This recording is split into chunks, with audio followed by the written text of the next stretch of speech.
of me that just kind of goes like, do I really want to continue committing to this? Because it's a business, and it's a business, and it's in so much trouble that it's a difficult thing. Obviously, in the event that somebody put a contract in front of me, I'm definitely going to sign it. But then again, I have to make sure that, like, in the event that doesn't happen, I have to also kind of keep all my ducks in a row. Talking to other companies. I also do stand-up comedy now, which is something that I've always kind of done, but I've never been this committed to it. Like, I do it basically every day. I go up and do. It was fun because, like, I started out going back to it and being really, really bad at it. And then now I'm kind of getting to the point where I'm getting kind of a little bit more competent. Obviously, it's going to take, years before I'm to the point where I could actually say that I'm a decent stand-up comedian. But at the same time, it's a rewarding thing to get better at. I'll just put it that way. Yeah. So, yeah. There you go. Yeah, for the benefit of those who are listening to this, I'm just going to go ahead and throw out there that I think you are talented. Oh, thank you. I think you're very good at what you do. And for what it's worth. You know what I mean? Yes, of course. Thank you. But no, I used to hear your show, and I hope you don't mind me saying this. I'm actually just being frank and honest with you. But okay. The podcast that you and I had done on your podcast. Yes. I just want to say, you're a real smart guy. Oh, okay. You're intelligent. You're very talented. I think that it says something about where we're at today. And of course the radio or that industry, right, is going to have its own sort of ins and outs, and it's unique, but in a broad sense, I think it says something when someone who is as experienced, talented, and intelligent as yourself is, I guess, having a hard time getting work. I mean, how long is it that you've been that you've been looking for employment, if you don't mind me asking? I was doing. I left DC in March. That's where I was working for 2 years, and it was. It's one of those things where, it's easier to be a nomadic radio person where you're traveling the country and going wherever the work is. It's much more difficult when you make a decision to be at a certain. If you're like saying I want to be in Detroit, and I made that decision based on the fact that. People move all over the country, kind of looking for stuff. And then, I kept finding myself in a situation where it was difficult for me to find certain kinds of work because they were saying, because I'm not from certain places. Okay. And I decided to, they're like, well, you're not from DC. So even though you're really talented and what you're doing is good, I'm going to go with somebody that my audience, that the people here have already heard of, that kind of thing. Name recognition Yeah, I got really tired of having that conversation over and over again. And I found, and what I said is, I was like, you know what, I'm just going to move back to Michigan, where I've done things, and I'm from here, so that helps. And the reason why I decided to do that was because it was just like one, because I got tired of having that conversation, and two, I have a base here that works. I mean, when you move around and you do, it's weird. You don't have. You've lived elsewhere. You know what I'm talking about. I know exactly what you're talking about. I mean, I'm very nomadic, and my career is that in nature. You know what I mean? We move around all the time.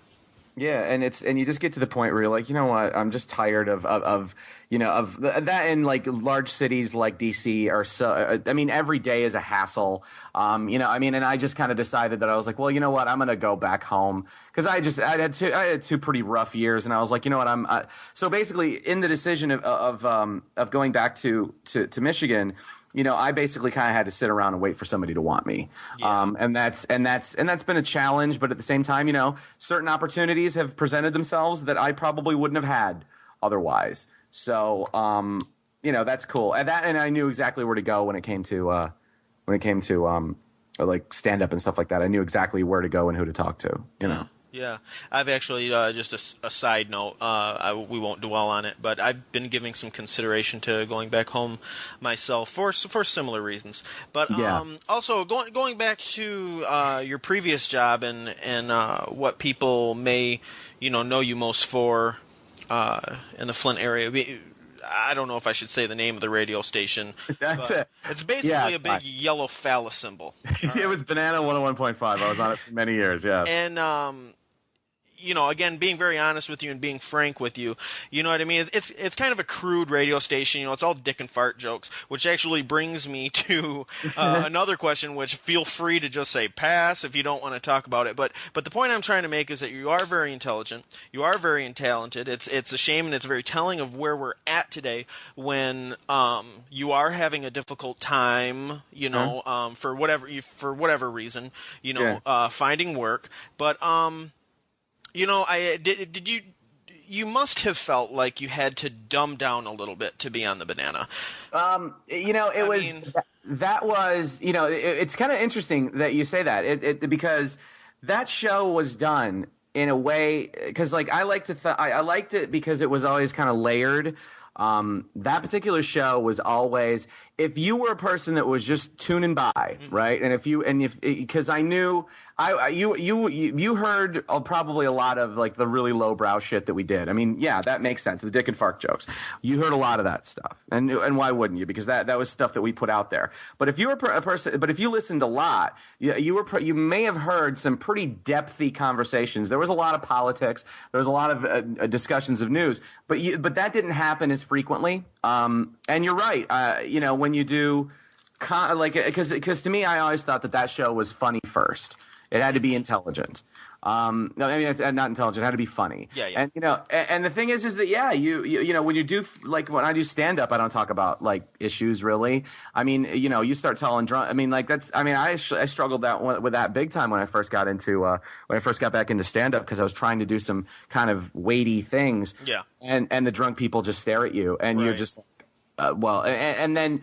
I started out like kind of thinking, well, just to hell with them. Go ahead, stare at me. I don't care if you like this or not. And then I started realizing that like maybe I should, make the intelligence of it a little under the surface, so that way I can, so that if somebody is just kind of half listening, you can enjoy it and be entertained by it. Because I mean that is the thing is that. All of these things like podcasts and all these things like radio shows, first and foremost, it's if a guy tunes into me every day when I'm doing radio, my first job is to entertain them. Mm-hmm. And if I can make you think a little bit, okay, great. But the most important thing is to make sure that you're entertained. Mm-hmm. And that's one thing that I don't want to say struggle with, because I mean this is so new for us. This is going to be what is considered, when this does air is released, this will be considered Dialogue 3, which in actuality is only the second official dialogue. Okay, yes. The first one that we made was just for the purpose of submitting it to iTunes and then getting an okay, which we did. So, but yeah, the previous one, I was. I sort of let it go and said, okay, yes, this is it. It could have been better, but there it is, and da-da-da.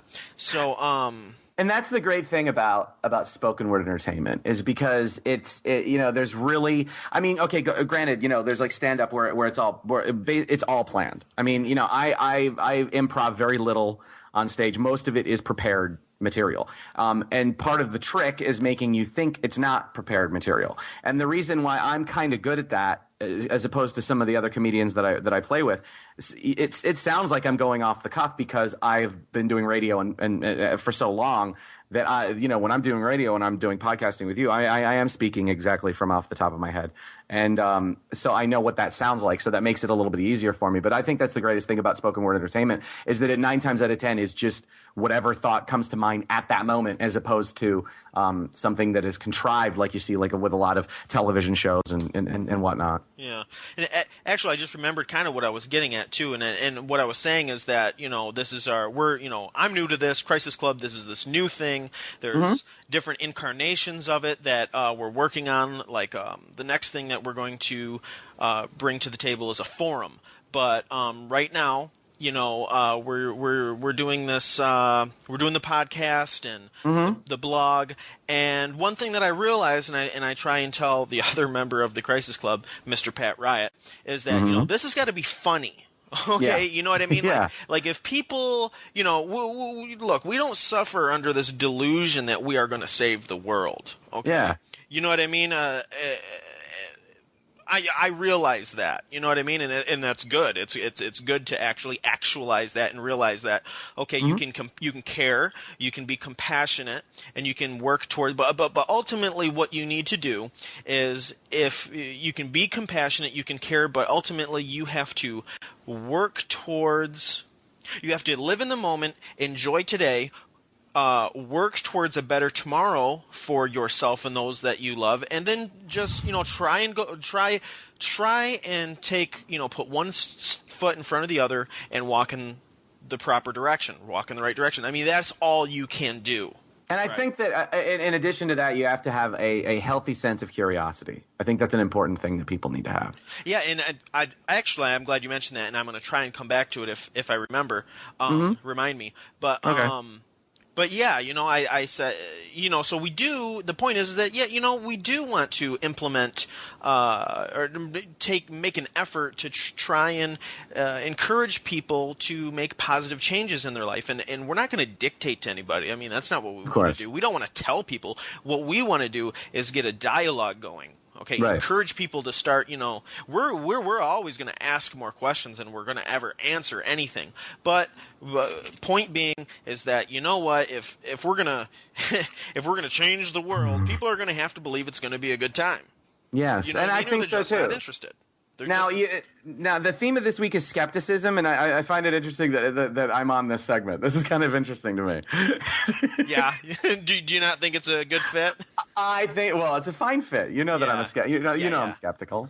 Yeah, and that's another thing that we're trying to do around here, because and I'm going to get into just briefly. I'll sort of talk about what it was that inspired me to want to do this thing, create this thing called Crisis Club, and real briefly. But I got a Facebook, and didn't really want one, didn't really use it until I basically realized that I could start friending and liking and basically connecting with different activist groups and individual activists.